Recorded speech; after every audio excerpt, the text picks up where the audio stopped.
Bom, vamos lá então. Primeiro, quero agradecer a todos pela presença. Para mim é um privilégio enorme estar com vocês nesta noite. O Hospital Dom João Becker, ele faz parte do meu conhecimento há muitos anos, desde 2016, quando eu fazia plantão em Gravataí. Não fiz no Becker, eu fazia na época da residência no SUI, né, no 24 horas, e também na UPA. E depois conheci melhor o hospital quando fui chamado para prestar serviço na linha de cuidado do AVC, isso em 2023, em junho, quando iniciamos junto com a Unicinos, e a gente começou uma revolução dentro do hospital que culminou em certificação pela World Stroke Organization e certificação pela Angels Initiative, que agora vocês foram de novo certificados pela Angels Initiative como Gold, como ouro. Então vocês estão todos de parabéns. E a Unicinos tem participado aí de uma forma bastante importante também no hospital para a organização da linha de cuidado do AVC. Os números eles são muito fantásticos, né? Quando a gente olha no DataSUS, a gente viu que aumentou em 250% a taxa de trombólise, né? A gente reduziu a taxa de mortalidade de AVC, e a cidade de Gravataí, ela foi a terceira cidade Angels do mundo, do Brasil, desculpa. Terceira cidade Angels do Brasil, em função da certificação emitida não só para o hospital, mas aí para toda a linha de cuidado, né? Por políticas que a gente implementou na cidade de prevenção ao AVC, nas escolas municipais, uma parceria que a gente fez junto com a Secretaria Educacional, de Educação de, de Educação do município, sem custo para o município, né? Todo voluntário do Instituto Mente Cérebro, que eu mandei o site para vocês, e também todo o treinamento que a gente fez no pré-hospitalar, tanto nas UPAs quanto treinamento no SAMU, e uma certificação do SAMU que o Regis aí teve o papel de liderar no SAMU, né, junto com a Jane, e também na época, na ocasião, no hospital, ele estava como coordenador, e até te agradeço muito, Regis, por todo o trabalho que tu fez, tanto no SAMU quanto no hospital, que culminou em várias certificações para nós. Muito grato aí. Te agradeço aí, Moisés, pela oportunidade. Eu acho que é o teu time, né, que foi convidado, que tá por aí. Se tu quiser fazer uma breve fala agora inicial, antes de eu iniciar o treinamento. E a Nicole talvez falar pela equipe de enfermagem, que eu acho que a Nicole Herzog responde por eles, ou a Amanda que está por aqui, eu não sei. E aí a gente inicia. Perfeito. Então, deixa eu começar me apresentando ali. Estou iniciando agora um trabalho com a equipe de médicos ali da emergência do Becker, tá? Ainda conhecendo a estrutura, mas primeira impressão no meio assim de um caos que é a emergência, a primeira impressão é uma impressão bacana, porque a gente vê processos muito bem organizados e muito bem estruturados. Obviamente tem muita coisa que a gente precisa ainda avançar, mas é um trabalho, assim, numa primeira perspectiva, é um trabalho que tem um grande potencial, um local com um grande potencial de continuar construindo coisas bacanas. E nessa tua introdução aqui, a gente já percebe o porquê disso. A gente tem pessoas aí preocupadas, pessoas interessadas, pessoas proativas, realizando ali, além da assistência direta ao paciente, se preocupando com as políticas públicas que ajudam a garantir as condições de trabalho mais adequadas. Então, espero que a gente consiga corresponder aí nas expectativas, e fico à disposição sempre que for necessário, e quero também já deixar parabéns aí para todos vocês pelo grande trabalho que vem desenvolvendo até o momento. Daqui para frente eu vou me somando e espero aprender bastante também com vocês. Bom, pessoal, boa obrigado. noite, então. Para quem não me conhece, eu sou a Nicole, sou supervisora de enfermagem ali das unidades de internação do Dom João Becker, e juntamente do Diógenes eu faço o acompanhamento, né, a coordenação da linha de cuidado do AVC dentro do hospital, acompanhando os indicadores, encaminho para os enfermeiros da emergência, da internação, mensalmente ali como é que tá os nossos dados, né, para a gente poder ter lá na ponta acesso a essas informações, juntamente com a equipe de enfermagem, equipe médica, para que todos tenham essa clareza da importância que as ações que a gente vem fazendo justamente com fins de manter a qualidade do nosso atendimento lá na ponta para o nosso paciente. Então, vocês são peças-chaves aqui presentes, né, nesse processo para que a gente consiga manter o nosso atendimento mais coeso e qualificado possível. Aproveitem, né, esse momento, tirem as dúvidas que porventura vocês possam ter e a gente conta com todos vocês para que a gente consiga manter as nossas certificações, né, a nível internacional, inclusive. Obrigado, Nicole. Regis, quer falar alguma coisa pelo SAMU? Jorginas, como sempre, te agradecer, te parabenizar pelo trabalho que tem feito frente à linha do AVC, né? Sabe que a gente é parceiro no cuidado da linha do AVC aqui do município, engajamos no Angels, fomos certificados. Divulguei aqui tua apresentação, a gente está em mais de um assistindo e ouvindo, talvez tenha interferência de outros áudios aqui, por isso. Mas a gente está bem atento à tua aula hoje. Perfeito, obrigado. Então, sem mais demora, vamos iniciar aqui. Vou compartilhar minha tela, só um instante. Deixa eu tirar esse... Pronto. Bom, para quem me conhece e para quem não me conhece, vou apresentar-me de novo. Sou o Diógenes, sou professor de medicina da Unicinos, tenho 4 anos já. Sou preceptor de neurologia da Santa Casa de Porto Alegre. Sou coordenador de linhas de cuidado de AVC, diretor médico do Instituto Mente Cérebro, o INCER, que vocês estão vendo o logo. E neste momento estou como organizador da linha de cuidado de AVC de Gravataí e chefe de serviço da neurologia do Hospital Dom João Becker. Sou neurologista vascular titulado e também neurointervencionista. Então, sou neuroradiologista intervencionista titulado também pela Sociedade Brasileira de Neuroradiologia Intervencionista. Quando a gente fala de tratamento do AVC, a gente fala de linha de cuidado. Nós falamos aí sobre um hospital que tem a capacidade de fazer o diagnóstico e de fazer o tratamento contra o AVC. Fazer o diagnóstico, tomografia, equipe de neurologia, equipe treinada, que são vocês. Fazer o tratamento, ter a trombólise, ter ali toda a parte da investigação, isso é centro de AVC. Gravataí tem um centro de AVC chamado Hospital Dom João Becker, que é habilitado pelo Ministério da Saúde desde 2012, em função dos pré-requisitos ali do Ministério da Saúde, e por isso recebe uma verba específica para o AVC por mês, em torno de R$100 mil a mais para ser linha de cuidado do AVC nesta cidade, como referência para Cachoeirinha e Glorinha, além de Gravataí, propriamente dita. Linha de cuidado significa que é sim uma linha de cuidado. A gente precisa saber o que acontece antes. Os pacientes que estão sendo encaminhados lá de Glorinha, de Cachoeirinha, que vem da UPA, a gente não pode pensar só o que acontece dentro do hospital, por mais que a gente seja só responsável pelo hospital. Então, todo esse trabalho a gente fez, inclusive de prevenção. E depois da alta, o paciente precisa ter um segmento, e aí por isso a gente precisa dos ambulatórios especializados de segmento desse paciente, e precisamos também, sem dúvida nenhuma, de reabilitação. Linha de cuidado, então, é prevenção, tratamento de fase aguda e reabilitação, reinserção à sociedade contra essa doença. Para falar mais sobre a fase aguda, são 6 tópicos que a gente vai abordar aqui hoje, divididos aí em relevância do assunto, o motivo, por que a gente está falando de AVC, como reconhecer a doença, o que eu faço depois que eu reconheço, e sobre o tratamento de fase aguda, ali a parte de abrir uma artéria que está entupida e o fluxograma. É isso que a gente vai falar hoje. Relevante. É um assunto relevante o AVC, afinal, é a doença que mais mata as pessoas e mais incapacita. São 100 mil pessoas que morrem de AVC todos os anos. Se alguém puder aceitar os convidados que estão entrando agora, admitindo, para que vai aparecer as notificações para mim.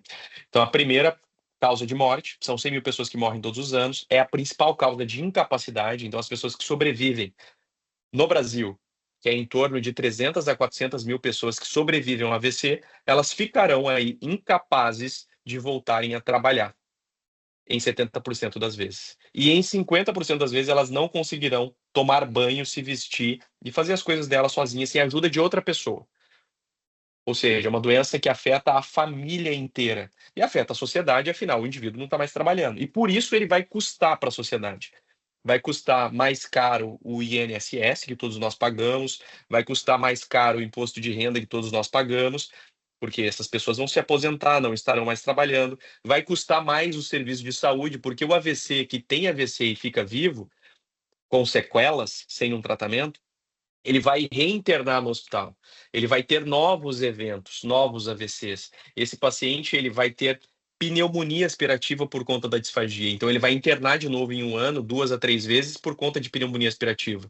Ele vai ter epilepsia pós-AVC em 20% dos casos. E em 20% dos casos, ele vai ter demência pós-AVC em um ano. Então, a gente está falando de uma doença que vai sobrecarregar o serviço de saúde, vai sobrecarregar o indivíduo e vai sobrecarregar o nosso próprio bolso. Um estudo de Joinville calculou que o AVC custa, por pessoa, R$ 134 mil por ano.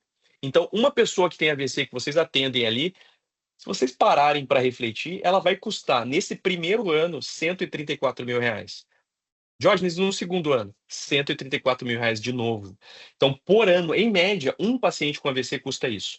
Então, é importante a gente ter essa noção, porque muitas vezes fica, mas é caro. É caro? É caro não ter um tratamento contra essa doença. Então, é importante a gente ter essa reflexão nessa parte da relevância do assunto, porque é uma doença muito frequente nas emergências e vocês sabem disso. Os números, eles são muito precisos, né? A matemática ela é muito boa em precisão. No entanto, ela é um pouco insensível e muitas vezes a gente vendo as coisas, a gente se sensibiliza um pouco mais. Vendo tragédias, catástrofes, nossa, isso sim marca na nossa parte emocional. A gente se comove muito com isso. Foi o que aconteceu no ano passado em relação a esse acidente aéreo com o avião da Voipés.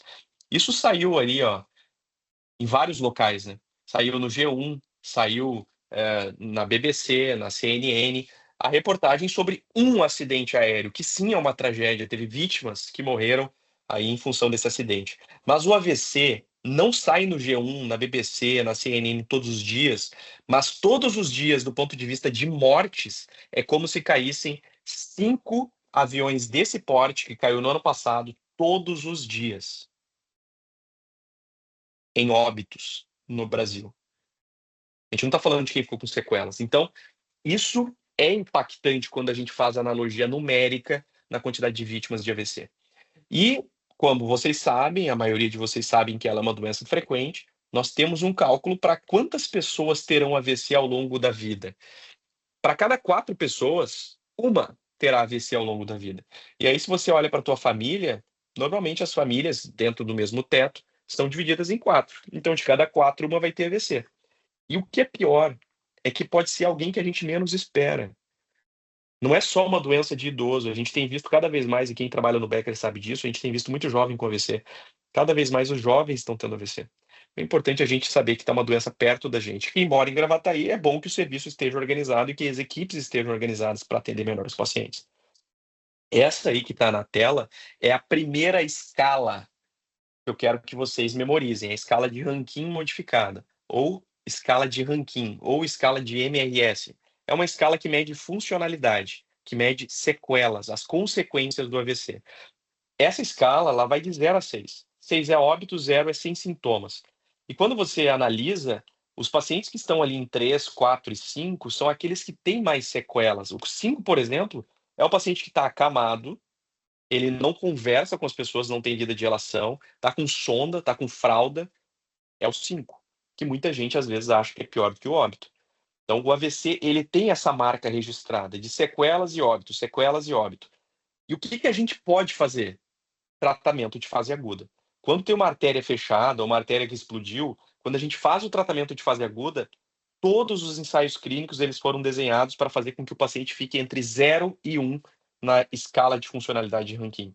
É essa escala que é utilizada nos estudos, é essa escala que a gente tem que utilizar na avaliação inicial do paciente, daquele que já teve AVC, e é essa escala que a gente tem que utilizar quando a gente estiver dando alta para o paciente. O que é importante, e eu acho que é uma limitação nossa, é que depois de iniciado os sintomas de AVC, isso lá na casa dele, lá no mercado, quando ele começou com sintomas de AVC, até receber o tratamento, a grande maioria dos pacientes só tem até 4 horas e meia. Passou esse tempo, talvez não há mais possibilidade de abrir a artéria e de fazer, sim, a diferença naquilo que a gente viu ali da escala de Rankine modificada na vida do paciente. E esse limitador temporal, ele faz com que o cenário nacional seja muito ruim e cruel. Quando a gente analisa os dados do DataSUS, em azul e amarelo, a soma dos dois, é a quantidade de casos de AVC no Brasil, por ano. E aí, quando vocês olham o que está em amarelo, são aqueles que acessaram o tratamento. 2,4% acessaram o tratamento trombolítico. É algo, assim, muito cruel com a população. Significa que 97% da população não recebe tratamento trombolítico. Um tratamento que tem aprovação científica há 3 décadas, que há 13 anos está aprovado no Ministério da Saúde, na portaria do Ministério da Saúde, e a gente está vendo essa coisa horrorosa, que é um acesso muito limitado a um tratamento que salva vidas. Quando ele distribui aí quantidade de casos de AVC e acesso ao tratamento pelas regiões do país, a gente vê que a situação realmente é muito ruim, inclusive no Sul e no Sudeste. Por que acontece o AVC? Todo mundo sabe, muitas vezes ignora para sua própria vida, mas são os fatores de risco. A gente sabe que esse estilo de vida é um estilo de vida que vai culminar em sequelas de AVC, em consequência de ter AVC no caso, mas mudando o estilo de vida para um estilo de vida mais saudável, certamente você vai reduzir o risco de você ser aquele 1 em cada 4. Em 90%. É uma redução de risco extremamente elevada. Eu acho que a gente tem que se cuidar, sem dúvida nenhuma. Eu sempre faço, quando a gente tem treinamento presencial, uma pergunta. Quem aqui fez quem fez atividade física na última semana? Metade das pessoas levantou a mão. Então, muita gente não faz atividade física. Tá? Então, a gente precisa fazer atividade física, se alimentar direito, e não tem tempo para começar. Como que a gente reconhece o AVC? E aí a gente já está no tópico 3, já avançando um pouquinho. O reconhecimento do AVC, é importante que a gente saiba que existem 2 subtipos principais, o isquêmico e o hemorrágico. O isquêmico tem uma artéria entupida. O hemorrágico tem uma artéria que estourou, que derramou sangue ali naquela região. Como é que é a manifestação clínica deles? O AVC isquêmico, que é o mais frequente, 80% dos casos, ele tem uma manifestação clínica muito típica. Déficit focal de início agudo.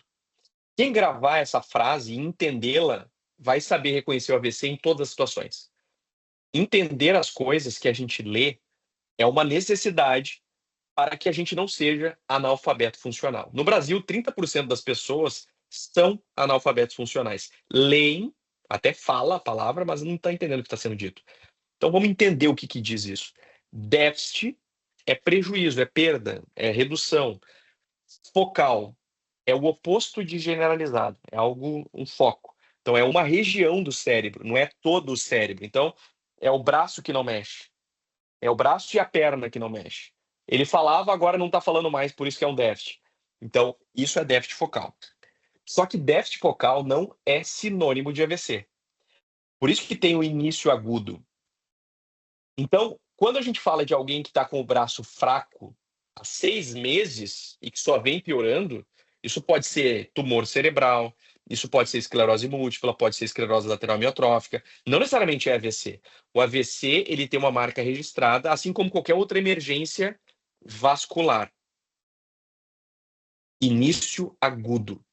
Déficit focal de início agudo. Então, do nada parou de falar, do nada a boca ficou torta, do nada o braço está pesado, do nada não consegue enxergar, do nada desmaiou e está inconsciente. Isso é déficit focal de início agudo. E saber que é do nada exige uma coisa muito elementar de todos que estão aqui, porque todos que estão aqui são profissionais de saúde. Algo que todos aprenderam na formação: a anamnese. A anamnese é a exigência básica para reconhecimento do AVC. O senhor estava assim e do nada ficou desse jeito, um déficit focal, uma habilidade que o cérebro tem de fazer alguma coisa e agora ele não tem mais. Pronto, eu sei reconhecer AVC. E esse déficit, ele é quantificável. A gente tem uma segunda escala. Qual é a primeira? Escala de Rankin modificada, que mede sequelas, vai de 0 a 6, 0 é sem sintomas, 6 é óbito, 5 é o acamado. Escala de NIH, NIHSS, que a gente chama de escala de NIH, ela quantifica o déficit e não a sequela. Então, a boca torta, mas com torta. Ele não consegue enxergar esse campo visual, mas quanto? É só o quadrante ou os 2 lados? Ele está com o braço fraco, mas ele consegue segurar quanto tempo? Quantos segundos ele consegue segurar o braço? E aí a gente quantifica o déficit do paciente. E ela é uma escala que a gente tem que aplicar. Ela foi designada para profissionais de saúde, não é para médico, menos ainda para neurologista. Neurologista vai fazer a escala de NIH porque tem que fazer. Só que a gente faz muito além disso ainda. A escala é para quem está fazendo atendimento do AVC na fase aguda.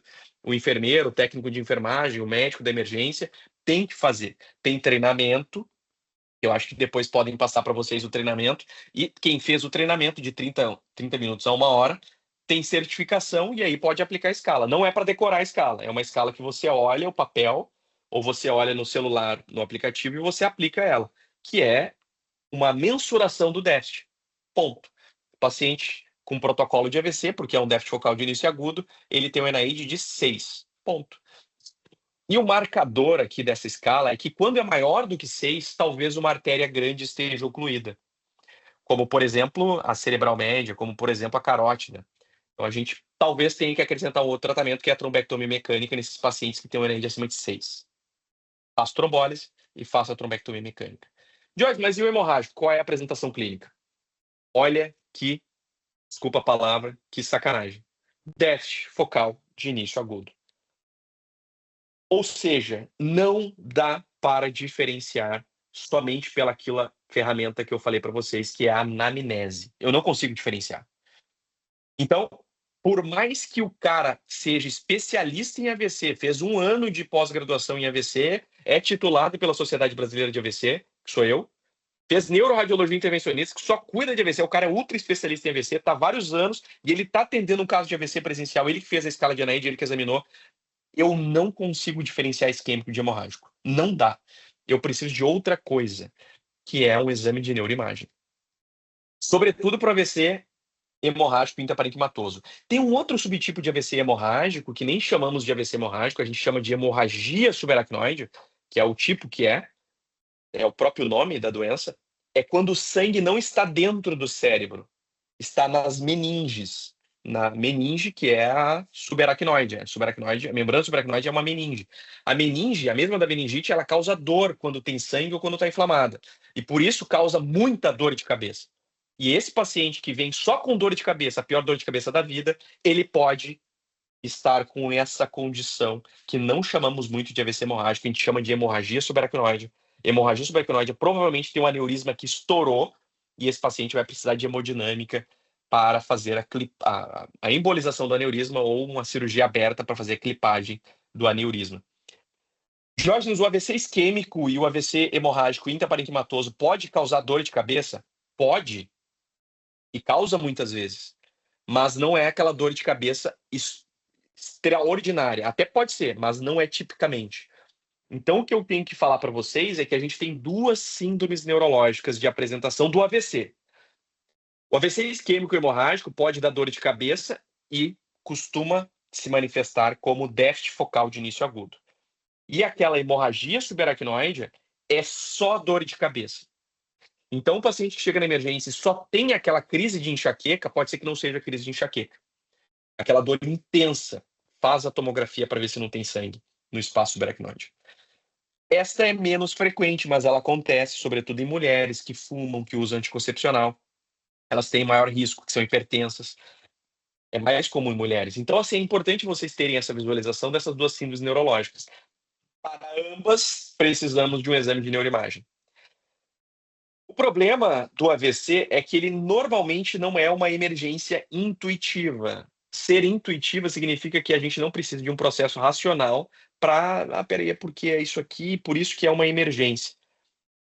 Não, a gente olhando, sem saber, uma criança, eu tenho uma filha de 2 anos e 7 meses, que ela, diante de uma cena dessas, alguém morrendo de dor no peito, alguém sangrando, o outro com falta de ar, a outra que desmaiou, ela vai chorar.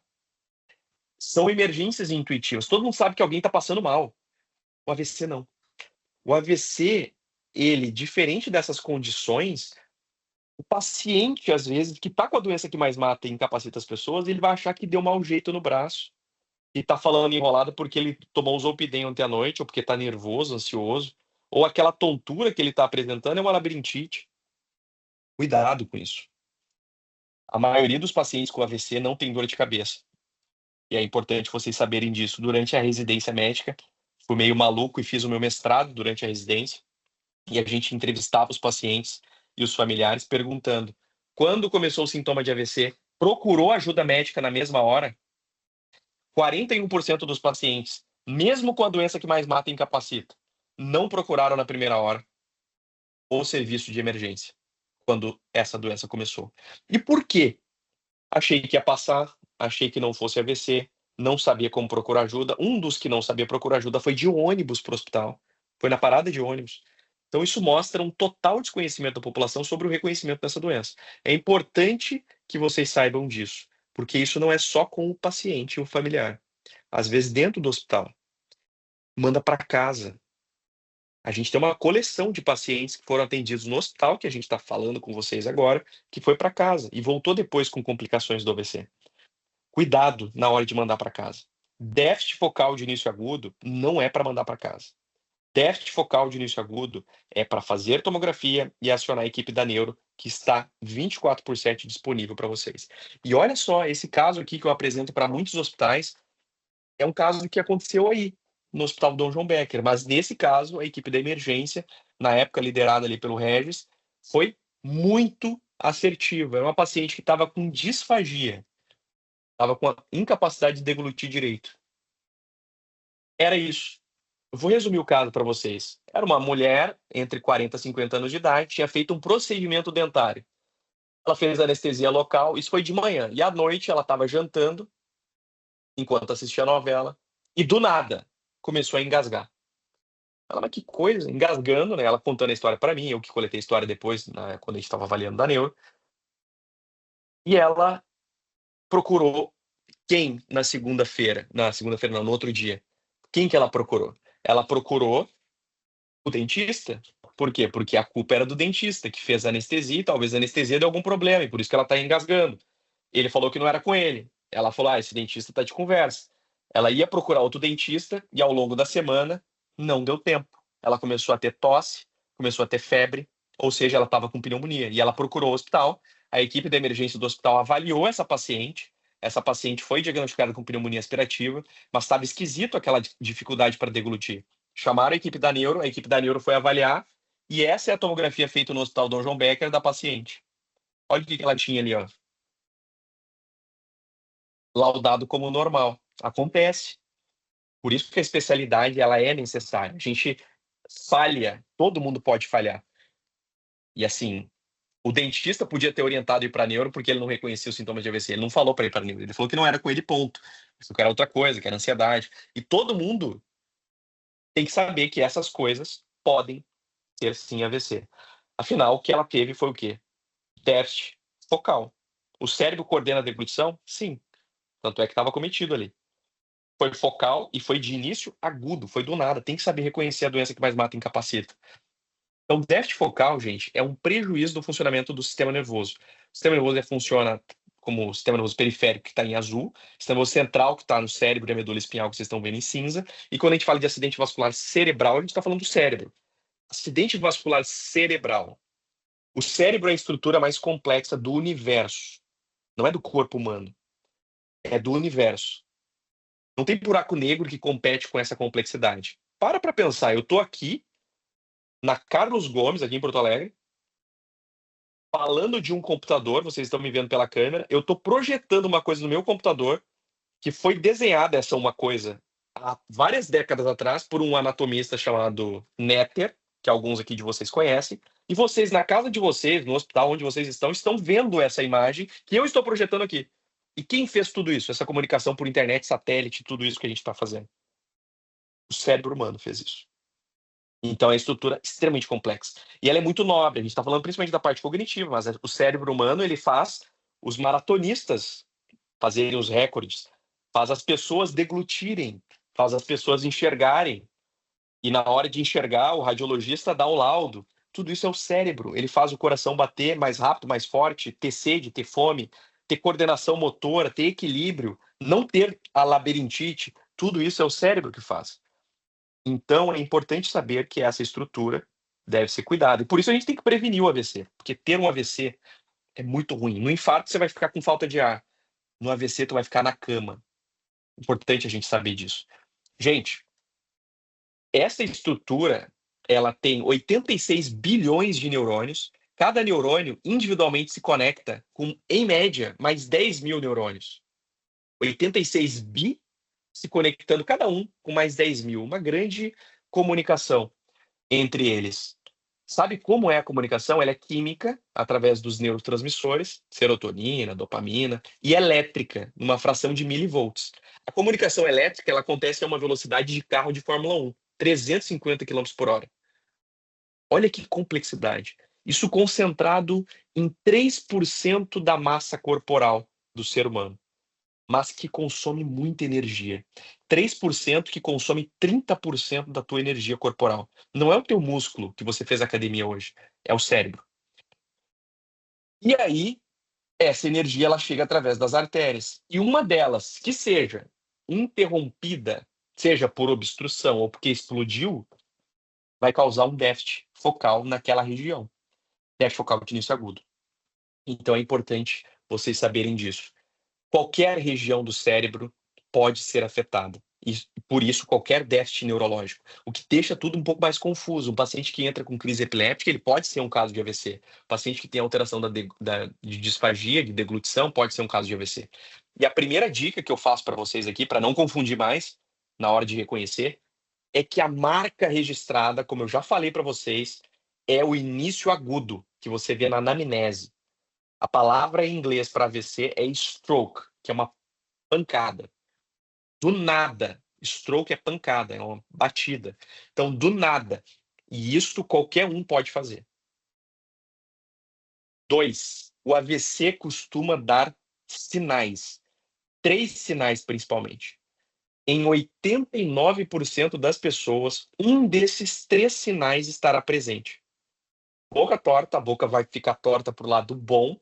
Dificuldade para mexer o braço, seja porque ele está pesado ou porque ele não coordena direito. Leva na ponta do nariz. Aí ele faz isso. E seja por dificuldade para falar. E a dificuldade para falar, ela pode ser manifestada de 2 formas. A primeira é a mais óbvia, que é fácil de reconhecer. A musculatura da fala está afetada e ele começa a falar enrolado. Ele faz, isso é disartria. A articulação da fala está alterada por questões motoras, seja de coordenação, seja de força. Então ele tem disartria, articulação alterada. E a segunda, que é um pouquinho mais difícil. A segunda é o acometimento da linguagem. O cérebro, sobretudo no lado esquerdo, ele tem uma responsabilidade muito grande para a parte da linguagem. Não sei se vocês já pararam para pensar, mas a linguagem é uma habilidade humana que confere a nós a capacidade de transmitir o que sentimos, pensamos e desejamos. E a gente faz isso falando, que é um barulho que eu imito aqui para vocês, vocês estão entendendo. Todo mundo que está entendendo o que eu estou falando. Porque vocês têm a habilidade da linguagem e eu também. Ou escrita, eu faço um rabisco e vocês leem, se tiver em português, vocês vão entender. Ou braille, ou libras, é linguagem isso. Tem uma área responsável por isso. E se essa área estiver afetada, ou eu não consigo me expressar, então isso é o AVC já. Afasia motora. Isso a gente chama de afasia. E a outra afasia, que é a afasia sensitiva, é quando o cara começa, não tem porquê, e isso não sei. E aí o quadro tem a ver com o ventilador, porque de noite a gente está aqui e não tem como a gente ir para lá depois. Vocês iam chamar a psiquiatria se eu chegasse com esse discurso. Tenho certeza. É um surto psicótico, vai para casa, vai lá no CAPS. Isso já é o AVC se fosse de início agudo. Isso é afasia sensitiva. Cuidado, gente. Alteração disruptiva do funcionamento cerebral tem que abrir o protocolo de AVC. E, no mínimo, uma tomografia e acionamento da equipe da neuro. É tão frequente esses 3 sinais que foi criada uma escala, a escala FAST, FAST em inglês é rápido, na cidade de Cincinnati. Ou seja, a cidade de Cincinnati deu o nome à escala também, a escala de Cincinnati. Face para ver a boca torta, arms para ver a dificuldade de mexer o braço, speech para ver a dificuldade para falar, e time eu tenho que agir rápido. Mas em inglês a gente sabe que não pega tão bem no Brasil, afinal a gente é muito melhor do que Cincinnati, e um baiano criou a escalinha do SAMU. Sorria para ver a boca torta, abrace para ver a dificuldade de mexer os braços, e música. Canta uma música, por favor, para ver a dificuldade para falar, seja por disartria, seja por afasia. E aí o que eu faço quando um dos 3 está presente de forma aguda? Liga para o SAMU. Liga lá para o Regis. E aí vai para o hospital. E a gente sabe que é uma corrida contra o tempo, afinal tem uma artéria entupida, a gente precisa abrir essa artéria. Essa escala FAST, ela foi adaptada aí em 2017 para a escala BFAST, seja rápido, né? O B é de ser, e para incluir duas outras coisas que muitas vezes pecam nas emergências. E a maioria dos casos que eu falei que foi para casa do Hospital Dom João Becker são casos que tinham esses dois ali, o B e o E. Balance loss, que é a dificuldade de equilíbrio, e alteração de campo visual. É o paciente que perde um campo visual. E às vezes as pessoas comem bola, porque não tem perda de força. Mas tem as outras coisas. Não deixem passar o AVC. Porque ele vai voltar depois para vocês com infecção pulmonar e a gente vai ver o AVC depois. Então, uma doença relevante, tem motivo e a gente sabe como reconhecer. E depois que reconhece, o que a gente faz? O que a gente faz no infarto não é tão difícil. O sinal de Levine, descrito pelo Dr. Samuel Levine, faz com que todo mundo peça um eletro, dá o AS, o clopidogrel, e já começa a pensar em trombólise se a gente tem essa alteração eletrocardiográfica. Mas no AVC não é tão simples assim. Tem gente que acha que é simples. Protocolo de AVC, dá o AS, pode ser hemorrágico. Caso real esse. Pode ser hemorrágico. Então a gente tem que ter um fluxo de atendimento, uma sequência. A primeira coisa, vocês já sabem, reconhecimento. Como que eu reconheço? Agudo. A palavra stroke, a pancada, eu descubro pela anamnese. 3 principais sintomas. Investigo os 3, escalinha do SAMU, e reconheço. Quando eu reconheço, eu não posso sair correndo e querer dar S, dar trombólise, fazer... Calma. Tem o passo intermediário, que é o passo número 2. Esse do meio, ele é importantíssimo, porque ele vai direcionar o tratamento. O do meio são 4 coisas. História breve, sinais vitais e acessos, escala de NIH, que é aquela escala que a gente falou, e neuroimagem. Sem isso, você não avança. E não é para mandar para casa. É para fazer esses 4 aí. É um protocolo de AVC. História médica breve. 3 coisas na história médica breve. Primeira coisa, último horário visto bem. Porque eu preciso saber a janela terapêutica. Então, se eu estou aqui falando com vocês e do nada afasia, olha para o relógio, 8h45. Começou agora. Isso é mais fácil. Mas imagina se você encontrou alguém caído em casa. Deus me livre. Mas um familiar. Chegou lá, ele estava caído, não tinha ninguém com ele. Você não sabe a hora que começou o AVC. Ou se ele foi dormir bem e ele acordou com sintomas de AVC, você não sabe se foi no meio da madrugada ou 1 minuto antes de acordar. Então, por convenção, a gente considera o último horário visto bem. E para essa situação das 8h45 que eu comecei a ter dificuldade para falar aqui, vale a mesma coisa, porque 1 segundo antes, vocês estavam me vendo, eu estava bem, foi o último horário visto bem. Então, considere sempre o último horário visto bem, não a hora que começou o AVC. Porque, às vezes, a hora que começou, na hora de você fazer a coleta da informação ali, vai ser a hora que encontraram ele com os sintomas. Porque encontrar com os sintomas é um horário, mas o horário exato que começou é o que a gente precisa. E como a gente nem sempre tem, a gente considera o último horário visto bem. Então, da história médica breve, esse é o item 1. Item 2. Qual é a funcionalidade antes desse paciente vir para o hospital? Como é que ele era? Ele era funcional ou não? Aqui a gente está falando daquela primeira escala, a escala de Rankin modificada. Preciso calcular a escala de Rankin? Não. Você faz uma pergunta. Ele morava sozinho ou podia ficar sozinho durante 24 horas e ele conseguiria ir no mercado sozinho? Se ele conseguia fazer isso, ele é funcional. Provavelmente Rankin 0. Por quê? Gente, vamos imaginar que todo mundo que está aqui agora, está atendendo um paciente com sintomas de AVC. Abrir o protocolo de AVC. A gente não sabe como é que ele era antes, mas ele está aqui no hospital, na emergência. Aí, o que ele tem de sintomas? Todo lado direito dele não mexe. Ele não consegue conversar. Esse é o paciente que vocês estão atendendo. Sabe qual é a idade dele? 90 anos. Segundo paciente, ele tem 50 anos de idade.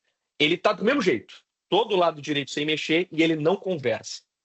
50 anos de idade. Olha que curioso. A tendência é a gente ser mais conservador com o que tem 90 anos e aquele que tem 50 a gente ser um pouco mais agressivo. Mas eu vou te contar um segredo. Sabe como é que era e isso a gente atende nas emergências. O paciente que tinha 80 anos de idade, ele morava sozinho, e a gente atende. Eu trombolizei um paciente com 106 anos. Morava sozinho, jogava tênis, independente. E aí ele teve esse lado direito parado, sem conseguir conversar, e veio para o hospital. Esse é um cenário muito diferente desse outro cenário que eu vou contar agora. 50 anos de idade, já tinha AVC, já não mexia todo o lado direito, era acamado, e o familiar, extremamente preocupado, percebeu que a boca ficou mais torta do que era. Opa, tá acontecendo de novo com o pai um AVC. Tá mais torta a boca. Vou levar para o hospital. E é o mesmo paciente, o mesmo tipo de sintoma. Como ele era antes, é fundamental, pessoal. Perguntem isso. Então, último horário visto bem. 2, qual é a funcionalidade do paciente? E o 3, que é tão importante quanto os outros, é usava anticoagulante?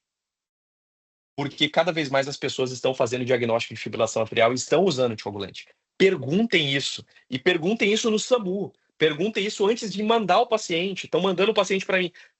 Traz a lista de remédios dele. Sabe por quê? Porque quando chega na hora de decidir se vai trombolizar ou não, vai conversar com o familiar e ele vai dizer assim, ó, não, qual o remédio que ele usa? E o familiar vai dizer assim, doutor, é o aquele Prio lá, Captopril? É o Captopril. E tem um outro lá que é a estatina, que toma à noite, simvastatina, essa daí. Tem mais algum remédio? Doutor, tem mais um. É um nome difícil, eu não me lembro. Qual que é? Não sei. Doutor, não sei. É um branquinho que tem um negócio no meio e ele toma 2 vezes. Cara, eu vou achar que é o Xarelto, eu vou achar que é um remédio que ele tá, uma Pixabana, eu vou achar que é um remédio que é um anticoagulante.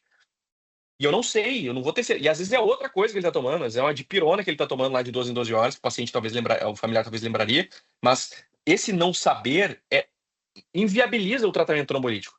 E às vezes aquele paciente que você está atendendo lá na triagem ou na sala vermelha, que tu não fez a toma ainda, está com AVC hemorrágico por causa do uso de anticoagulante e você vai ter que reverter. E você não tem informação se ele usa anticoagulante. 3 coisas: último horário visto bem, funcionalidade prévia e uso ou não uso anticoagulante. Perfeito? Não esqueçam isso. Desde o SAMU, Regis. E os que estão na emergência, sem dúvida nenhuma, precisamos dessa informação. Sinais vitais. Todos os sinais vitais, porque às vezes a falha de um desses sinais vitais é a causa de um déficit focal, afinal está faltando oxigênio ou glicose, ele vai ter déficit focal. Acessos venosos, já façam os acessos, são 2 acessos no membro que não está afetado. O membro afetado, que está plégico, que não mexe, tem baixo retorno venoso. E é pior, então, a infusão. Façam escala de Anaide, é fácil fazer. É mais fácil você fazer do que tu ficar... ele tá com isso, tá com aquilo, e fica aquela revolução médica. Aí dá um processo e você não registrou. Tem que registrar os atendimentos, tem que colocar as escalas validadas. Afinal, um hospital certificado, a gente precisa manter o padrão de qualidade. Neuroimagem, porque a gente não avança sem uma tomografia, pelo menos. Então, eu não sei se aquele paciente está com AVC isquêmico hemorrágico. Reforço aqui um sinal vital fundamental. Não esqueçam do HGT. Corrigindo com glicose hipertônica, você cura aquele paciente que está com sintomas de AVC na tua cara e manda ele para casa sem tomografia. Mas caso esse paciente tenha o déficit focal e não tenha nada a ver com sinais vitais, a gente precisa de uma tomografia, no mínimo. Fazendo a tomografia, a gente consegue saber o que está dentro do cérebro daquele cidadão. É hemorragia? É sangue? E aí entra... ou é isquemia. E o que eu preciso dizer aqui?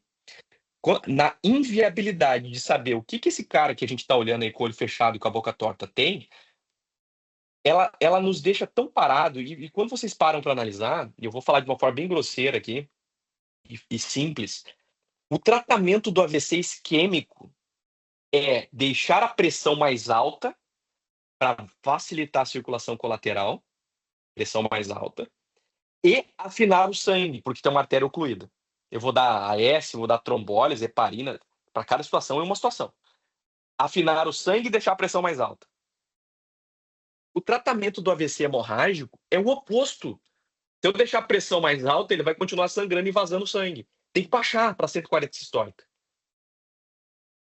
E engrossar o sangue. Se ele usa anticoagulante, eu tenho que inverter. Se ele está com plaquetopênica, eu tenho que tratar a plaquetopenia.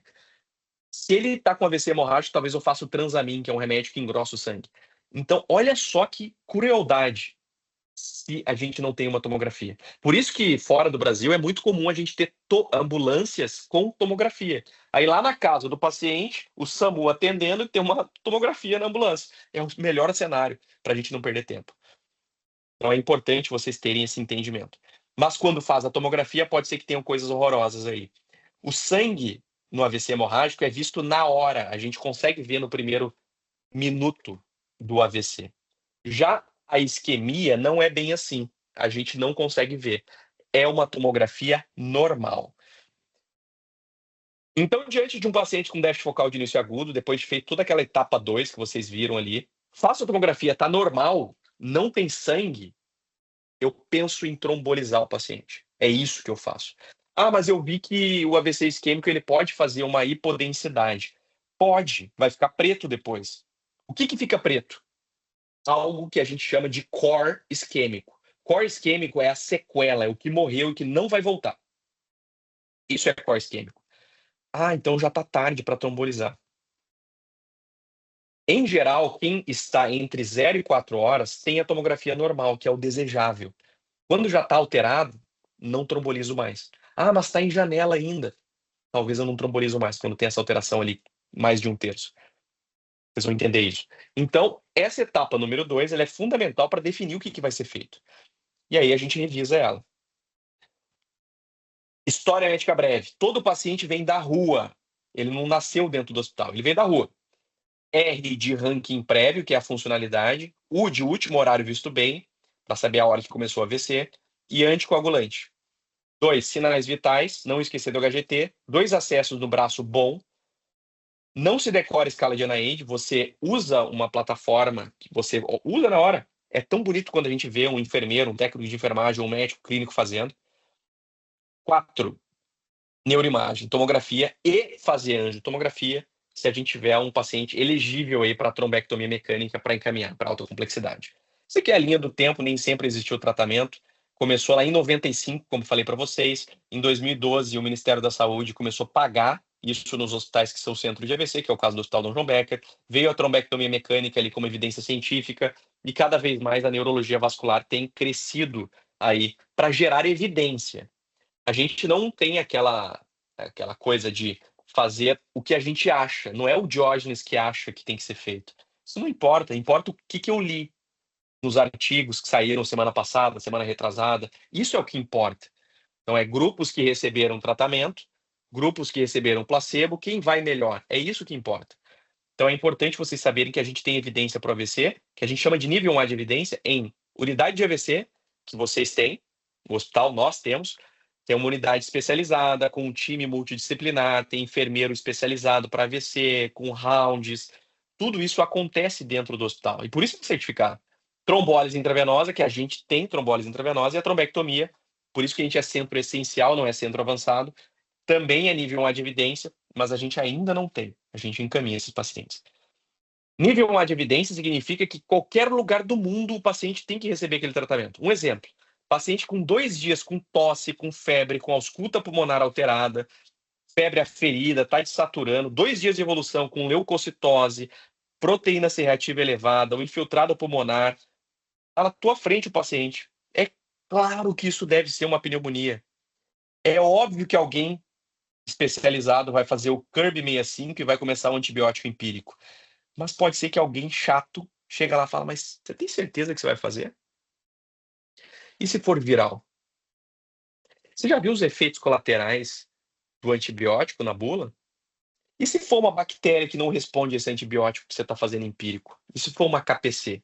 Você está usando isso aí, que dá efeito colateral, de uma forma indevida. E aí entra uma coisa que nós, profissionais de saúde, temos que nos convencer. Nós não somos infalíveis, nós não somos Jesus Cristo, nós não somos pessoas que curam, curandeiros. A gente não faz isso. A gente não é o profissional que exercita uma ciência exata. A gente aumenta a probabilidade de benefício. É isso que a gente faz. E aumentar a probabilidade de benefício exige um conhecimento aqui, que eu gosto de passar isso para todo mundo, que é o conhecimento de epidemiologia. Tem um número chamado Number Need to Treat, ou NNT, que a gente estima o poder de um tratamento. que é o NNT? NNT é um número que diz quantos pacientes eu trato para que um tenha benefício por causa desse tratamento. Vou repetir. Quantos que eu trato para que um seja beneficiado? Porque alguns não serão. Alguns seria pneumonia viral, por exemplo. Covid, aquilo lá podia ser Covid. Alguns até seriam antibiótico adequado, mas ia morrer de insuficiência renal, de insuficiência cardíaca, descompensada, porque a infecção descompensou. Certo? Quando o NNT é 1, é o melhor tratamento, seria Jesus Cristo. Por quê? Porque para cada um que eu dou o remédio, ele cura. E isso não existe na medicina. Para você ter uma ideia, quando a gente fala de dar antibiótico em alguém com sepse, que é óbvio que tem que fazer, o NNT é de 4. Eu trato 4 para que um tenha benefício. E os outros 3? Um era viral, o outro era até a bactéria que você tinha que tratar mesmo, mas ele morreu de outra coisa. E o outro era uma bactéria que não respondia aquele antibiótico, era uma KPC. Poxa vida! Quanto que é do infarto? Angioplastia coronária num paciente com infarto com supra? 9. 8 não vão ter benefício. TEP maciço com disfunção de VD. 34. Trombólise. Putz, muita gente desiste da medicina nessa hora. Mas não é para desistir, gente. A gente está fazendo o melhor, porque não fazer o tratamento pode ser muito pior para o paciente, porque ele não tem nenhuma chance. E o AVC, olha que curioso. Trombólise no AVC pode ser um NNT de 4, igual o da sepse. Mas é óbvio que não é bem assim. Depende do tempo. É 4 para quem chega em até 60 minutos. E aqui é um conceito fundamental. Estou com um paciente com 20 minutos de sintomas de AVC. Não, pode passar outra tomografia, porque tem 20 minutos, tem até 4 horas e meia para fazer a tomografia. Não, é agora que você tem que tratar, porque é melhor para ele. Não é sobre trombolizei ou não trombolizei, é sobre trombolizei agora. Por isso que a gente fica medindo lá tempo porta-agulha, tempo porta-tomografia, e a gente fica brigando por essas metas, porque é melhor para o paciente e vai ficar mais barato para todo mundo. O teu INSS que tu vai pagar, teu imposto de renda no final do ano, que todo mundo pagou em maio, tu vai pagar mais barato, porque é menos sequelados, e a população está envelhecendo, a gente sabe que isso vai piorar. A gente tem que combater essa doença. AVC isquêmico é isso, é uma artéria que oclui, subitamente um déficit focal de início agudo, a gente precisa abrir a artéria, e a gente faz isso de forma química, com a trombólise, que transforma o plasminogênio em plasmina, a plasmina quebra a fibrina, e isso fará com que a artéria seja aberta. Mas eu não posso demorar, porque os neurônios estão morrendo. A trombectomia seria de forma mecânica, mas aqui entra um conceito que é importante já no 5, né? Lembra que são 6, esse aqui é o 5.1. Fiquem tranquilos que vai até o 5.10. Brincadeira, vai até 5.2. 5.1 e 5.2, depois vai para o 6 e a gente finaliza. Está em janela terapêutica? Essas doenças aí são doenças tempo-dependentes. Significa que quanto mais eu demoro, pior para o paciente. O AVC entra nesse jogo. E o tempo é relativo. É importante vocês saberem que no AVC, quando tem uma artéria entupida, eu preciso reconhecer que existe uma área preta, que já surge no primeiro segundo, chamada de core isquêmico. O core é a morte neuronal. Jorge, mas você falou que surge no primeiro segundo, e você falou que o que aparece na tomografia em preto é isso aí que você falou, o core. Mas tu disse que a tomografia não se altera nas primeiras 4 horas para a maioria dos pacientes. Peguei. Realmente faz sentido o raciocínio. Quem entendeu e quem não entendeu, eu explico. Core isquêmico aparece na tomografia. Core isquêmico aparece no primeiro segundo. E eu disse que a tomografia só se altera depois de 4 horas para a maioria dos pacientes. Por que eu não vejo core? Porque ele é pequeno. Ele é pequenininho no primeiro segundo. Tem uma área que é muito grande. Essa a gente não vê na tomografia e nem na ressonância. A gente só vê em estudo de perfusão, seja perfusão tomográfica ou perfusão por ressonância, que é a área de penumbra. A área de penumbra é a área que eu consigo salvar. Ela será core, se eu não fizer nada. O déficit neurológico, que você quantificou na escala de NIH, ele é o equivalente ao que já morreu e aquilo que irá morrer. E eu sempre recebo a pergunta, e por isso já respondo a dúvida, por que a penumbra gera déficit focal? Por que ela gera déficit? Pensa o seguinte, essa região do cérebro do nada para de receber sangue. Não morreu nada ainda. Tem só 1 milímetro que morreu. Faz sentido eu ficar gastando energia, mexendo o braço, ou falando, ou usando a perna, Não, o neurônio vai começar a economizar energia. É igual você, se tiver com o celular descarregando, sem carregador. Você não vai ficar jogando Candy Crush no Instagram, você não vai fazendo isso. Você vai economizar bateria. Só que você sabe que, mesmo sem carregar e sem mexer o celular, ele vai descarregar sozinho porque ele tem um consumo de energia basal. Vocês sabem disso. A mesma coisa com o cérebro, ele consome energia, o neurônio. Então, por isso, o core ele vai crescendo cada vez mais até tomar totalmente conta da área de penumbra. E aí, depois das 4 horas, eu vou ver aquele preto, de forma mais evidente. E o core é a sequela. É os 70% que não volta a trabalhar. É os R$ 134 mil por ano por paciente que você paga. Então, a gente precisa, sim, saber a equação do core. Do que ele depende? Para todo mundo, depende do tempo. Quanto maior tempo para tratar, pior. Então, tratar em 10 minutos é melhor? É melhor do que tratar em 20. É melhor do que tratar em 1 hora. É melhor do que tratar em 2 horas. É melhor do que tratar em 4 horas e meia. E depende da circulação colateral, que é uma outra variável que vocês ainda não sabiam. A circulação colateral são artérias colaterais que não levariam sangue para a área de penumbra, para aquela região do cérebro, mas que elas começam a quebrar o galho e levar o sangue para lá. Para quê? Para aquela área sobreviver por mais tempo. Jovens têm circulação colateral melhor que idosos no cérebro.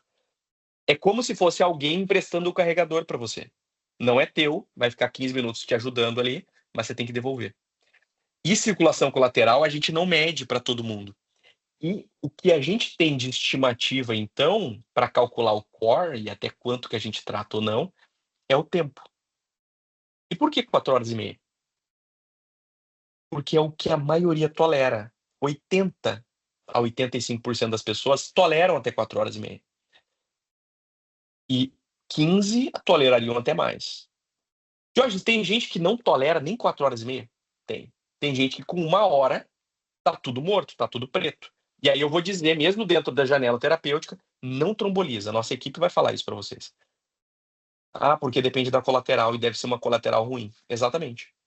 Então o tempo ele é um direcionador, mas ele não é exclusão. Por exemplo, um paciente com 8 horas de evolução, já tem mais de 4 horas e meia, mas que faz uma tomografia com perfusão, que a gente não tem no Becker, nem tomografia nem ressonância de perfusão. Eu consigo ver o core, que está em rosa, e consigo ver a penumbra, que está em verde. Vale a pena tratar esse paciente com trombólise em 8 horas? Foi o que o estudo Extend IV, apresentado no Canadá no Congresso Mundial, onde estive presente. Todo mundo aplaudiu de pé.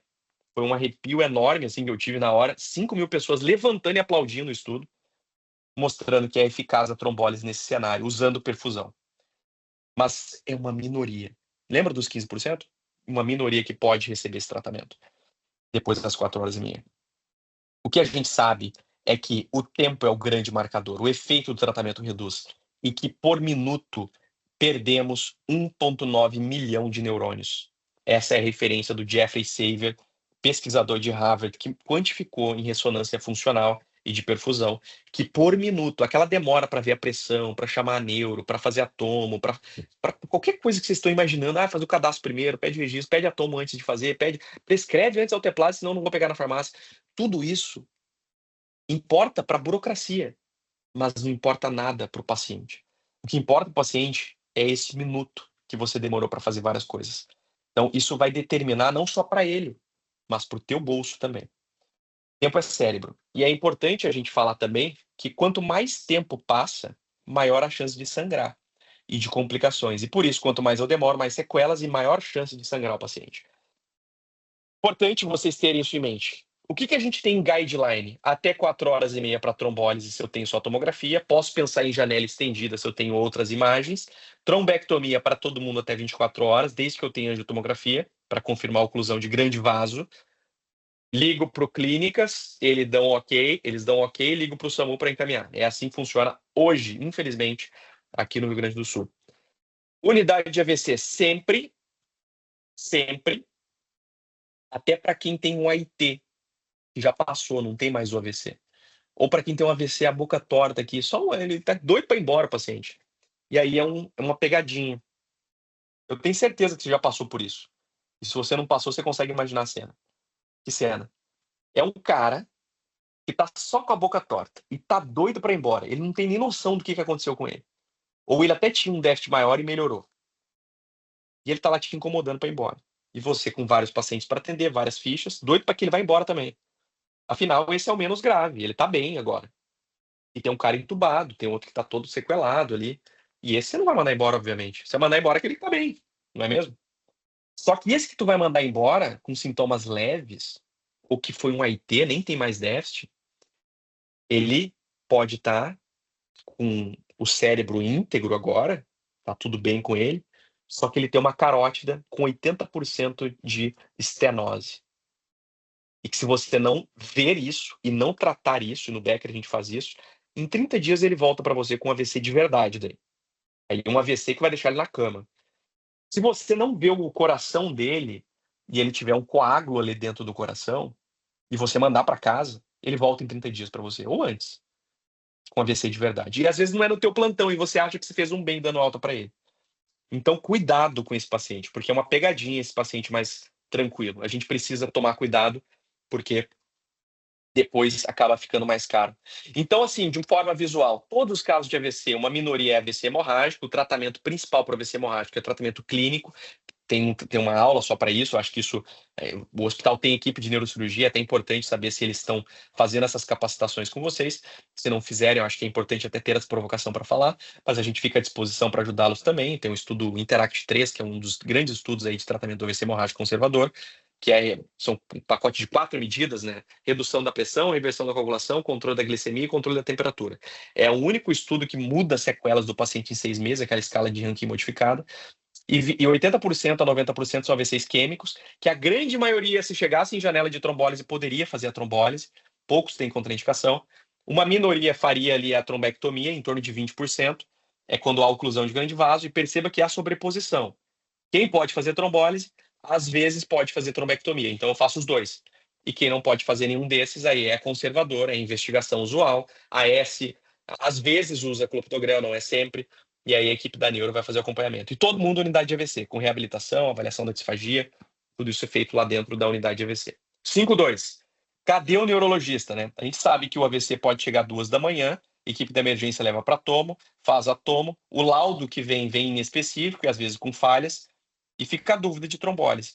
Não é tão fácil que no infarto que tu consegue ver um supra. E que não é tão fácil assim. Eu já vi muita gente mandar para casa um supra de ST marcado e o paciente morrer na volta para casa. Trombolizar o AVC vendo uma tomografia com um laudo inespecífico precisa de neurologista. E por isso que a American Heart publicou um texto chamado Telestroke sobre isso, ter telemedicina em AVC. Sabe quando foi publicado? Em 99. Não tinha nem internet para todo mundo. Estava começando lá o Bill Gates, fazendo coisa da Microsoft, o Windows 95. E aí, já tinha o Windows 98 aí, né? Mas a gente já tinha telemedicina 4 anos depois do tratamento trombolítico aprovado lá no New England Journal of Medicine. Então a gente sabe que hoje é a realidade, é a regra. Tem guideline de telestroke na Europa, por exemplo. Quem já visitou o hospital na Europa, nos Estados Unidos, sabe do que eu estou falando. Não fica um plantonista lá do AVC aguardando o paciente chegar para trombolizar. É telemedicina. A gente hoje no hospital tem um regime de sobreaviso, não é uma telemedicina formal, a gente está desenhando isso para ter o tele-AVC com evolução em prontuário, porque essa é a necessidade. Nós temos um carinho muito grande pelo hospital e a gente quer que isso avance. Como é que funciona? A gente tem ali uma avaliação do paciente à distância com um olhar da tomografia, a gente faz isso e depois valida e resolve isso em prontuário, evolui em prontuário.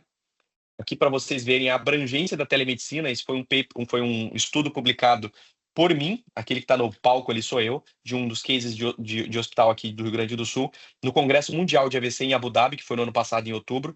E na volta, 14 horas de voo na Qatar Airlines, olhei para o teto do avião, ali dentro do avião. Olha o que estava escrito. Kit de telemedicina. Eu sou bem curioso. Chamei a comissária de bordo e falei, o que é isso? Aí ela falou assim, ó, é que aqui na Qatar Airlines nós temos a melhor segurança para os nossos passageiros. Se alguém passar mal, a gente tem uma equipe de telemedicina que fica lá nos Estados Unidos, que nos dá todo o suporte. Eu falei, tá, mas vocês sabem ver pressão? Eu vi que tem um aparelho de pressão ali. Sabe ver temperatura? Não. É Bluetooth. Então a gente coloca no braço do paciente, aí ele afere sozinho, por Bluetooth ele conecta com o tablet, conecta com a equipe lá dos Estados Unidos, e eles dão a orientação que a gente tem que fazer. Se é para levantar a perna, se é para fazer isso. Eu falei, caramba. Dentro do avião, guideline europeu, é óbvio que no Brasil, essa foto é de São Paulo, o contraste social muito relevante fez com que a gente criasse o tele-AVC. O tele-AVC surgiu por uma necessidade assistencial lá em Pelotas, onde havia um vazio assistencial de cobertura do AVC. A gente idealizou, junto com o Instituto Mente Cérebro, que tem muitas pessoas fazendo parte hoje, um mecanismo de telecomunicação por 0800, em que a gente vê o paciente, a gente consegue ver a neuroimagem e registrar em prontuário onde a gente estiver. Pacientes que ficariam com sequelas motoras conseguem dar joia já no primeiro minuto depois de tratamento, isso em diferentes locais. Hoje, o tele-AVC está presente em 12 hospitais, a gente tem abrangido cada vez mais a atuação, uma equipe grande aí fazendo assistência. Inclusive, o último contrato nosso foi, o penúltimo, na verdade, não foi o último, foi com o Hospital Sírio-Libanês, lá em São Paulo, em uma rede de hospitais deles. Bom, é isso. E aqui, para finalizar a questão do fluxograma, eu acho que é importante saberem que é o tempo zero que marca o tempo de 4h30. A gente precisa saber essa informação. O paciente precisa chegar num centro de AVC, que é onde tem o diagnóstico e o tratamento, que eu falei lá no início. Ele vai chegar por atravessadores pré-hospitalar, né? Ele não chega direto no centro de AVC muitas vezes, às vezes é meio próprio, mas ele vem de alguma forma. E no pré-hospitalar a gente não tem tomografia. Sem tomografia, para doenças que têm o tratamento oposto, hemorrágico isquêmico, eu não consigo avançar. Então tem que chegar no centro de AVC, fazer tomografia e decidir o tratamento trombolítico. E tudo que acontece dentro do hospital tem que ser metrificado, e isso gera certificação. Tempo porta-tomografia abaixo de 25, tempo porta-agulha, que é quando faz a trombólise, abaixo de 60, e quanto antes melhor para o paciente, vocês já viram isso nos estudos, e eu preciso ter fluxograma. E aí a gente tem os protocolos, imagino que vocês todos conheçam os protocolos do hospital, protocolo pré-hospitalar e protocolo hospitalar. Esse aqui é um genérico que eu fiz para referência hospitalar, que é para o Brasil inteiro. Então, quando a gente tem profissionais que tem protocolo, cada um sabe o que vai fazer, já foram treinados, a gente faz recorde mundial. Profissionais treinados com protocolo, a gente faz recorde mundial. Em uma fração de segundos, várias coisas acontecem, não porque tem muita gente, não porque a gente sabe como fazer, mas porque estamos organizados e estamos capacitados, porque temos protocolo. Protocolo na parede não faz milagre. A gente precisa de gente que entende a prioridade de organização. E aí, algo que vocês já sabem, Gravataí é a segunda cidade Angels do estado, foi a terceira cidade Angels do Brasil, por uma organização fantástica feita pelo time do hospital e do time fora do hospital, em que a gente implementa o que é baseado em evidência científica na prática assistencial, sobretudo de um país subdesenvolvido que é o Brasil e sobretudo no sistema público de saúde. Isso é muito difícil e fazer isso merece sim certificação. Então a gente certifica os hospitais, a ideia é que a gente certifique o pré-hospitalar, o hospital, o SAMU de Gravataí conseguiu. Às vezes dá a sensação de que a gente está pronto quando a gente faz essas duas coisas, mas a gente fez um grande trabalho fora do hospital. Isso começou lá em Sapucaia do Sul, né? Porque quando a gente analisa os indicadores, a gente percebe que a maioria dos pacientes não chegam em tempo de 4h30. E a gente fez esse grande trabalho nas escolas, né, com a Secretaria Municipal de Educação. Uma é Gravataí, a outra é de Sapucaia do Sul, com um projeto desenvolvido na universidade, que é o projeto Fast Heroes, desenvolvido na universidade lá na Grécia, na cidade de Tessalônica, Universidade da Macedônia, em que aqueles 3 principais sintomas do SAMU, ou do FAST, são representados por super-heróis, vovô e vovó. Afinal, o papai e a mamãe estão trabalhando, o netinho fica com vovô e vovó, e o netinho de 10 anos, ali 8 anos de idade, daqui a pouco é a única pessoa que pode pedir o socorro. Então, o primeiro super-herói ali é o Simão, ele faz careta. O segundo super-herói, que é o do meio, ele é o Bruno, ele é forte, ele é o braço. O Simão é o S de sorriso, e a Fiona é a fala, a vovó que canta muito alto. E aí, quando eles estão acometidos pelo AVC, eles não são acometidos pelo AVC. Eles são atacados por um vilão, chamado vilão coágulo. Isso faz com que eles percam as habilidades, e isso exige a ação rápida de um super-herói, que é o Tiago, que é o tempo, e ele pode usar um superpoder, que é ligar para o número mágico, o número 192, salvando ali o vovô e vovó. Então a gente decidiu fazer um treinamento de toda a rede dos profissionais de educação, e eu ali fora do hospital fazendo treinamento. Essa foto é de Sapucaia, mas a gente fez a mesma coisa em Gravataí. Professores foram certificados e a mágica aconteceu nas escolas, a gente vendo ali. Hoje são várias cidades, né, que tem esse projeto, que o INCERO, o Instituto Mente Cérebro, tem apoiado fortemente, tem virado lei, né, tem projeto de lei para que isso é gratuito, né, isso é tudo, a gente faz doação de apostila, isso é muito bonito acontecendo. Isso aqui é um pouquinho do projeto. E aí os critérios internacionais, voltando aí para a questão da cidade Angels, tu tem que certificar o hospital, tu tem que certificar o pré-hospitalar, e sim, você precisa de iniciativas que aumenta a promoção da saúde, a visibilidade dessa doença, que é uma causa de incapacidade muito severa. E por isso que Gravataí, junto com Sapucaia do Sul, está lá no painel internacional da iniciativa Angios, premiada em congresso, né, nos congressos mundiais, sobre essa implementação da unidade de linha de cuidado de AVC. Aí está de Gravataí, provavelmente está esse logo, esse cartaz aí está lá na prefeitura de Gravataí, é fruto do trabalho de muita gente, e tem muito mais Cidade Angels vindo por aí no estado, fruto do trabalho do INCER, do Instituto Mente Cérebro, junto com grandes parceiros. E aqui algumas fotos para finalizar, vários locais onde a gente tem atuado, né, vários hospitais, né, que o INCER tem atuado. A ideia é que a gente aumente a quantidade de pacientes tratados, né? Isso aconteceu também no Rio de Janeiro, a gente está no Rio de Janeiro, Minas Gerais, São Paulo, Instituto Sírio-Libanês.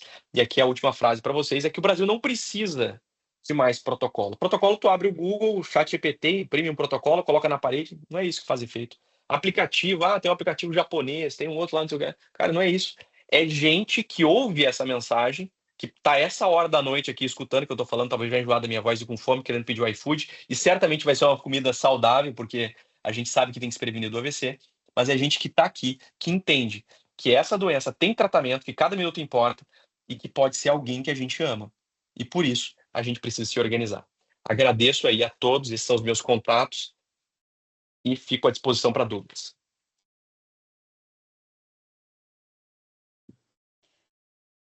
Obrigada, Diógenes. A gente já tem uma pergunta ali no chat. O AIT necessita ficar na unidade intensiva 24 horas ou pode ir para a unidade de AVC do Augusto? Pelo menos 24 horas se for um AIT de alto risco. Tem um score chamado ABCD2 score. É muito fácil. Vai ver a idade, vai ver se ele tem pressão alta, se ele tem diabetes, se ele é homem, se o déficit durou mais de uma hora ou menos de uma hora, se tinha afasia. E você fazendo isso, você vai... Se ele for um ABCD2 de risco elevado, 4 para cima, moderado a alto, na verdade, é importante ele ficar pelo menos 12 horas ali, 24 horas, monitorizado. Mas eu não tenho leito. Aí é outra coisa. O que tem que fazer é uma coisa. O que eu tenho, a gente sabe que a gente vive no Brasil e a gente vive no SUS. Então, isso é uma outra decisão. Acho que a gente tem que fazer escolhas muitas vezes, mas é importante sim a gente monitorizar esse paciente, porque ele pode piorar lá, onde os sinais vitais são vistos de cada 4 horas, não tem médico olhando, que ele piora, só vê no outro dia de manhã.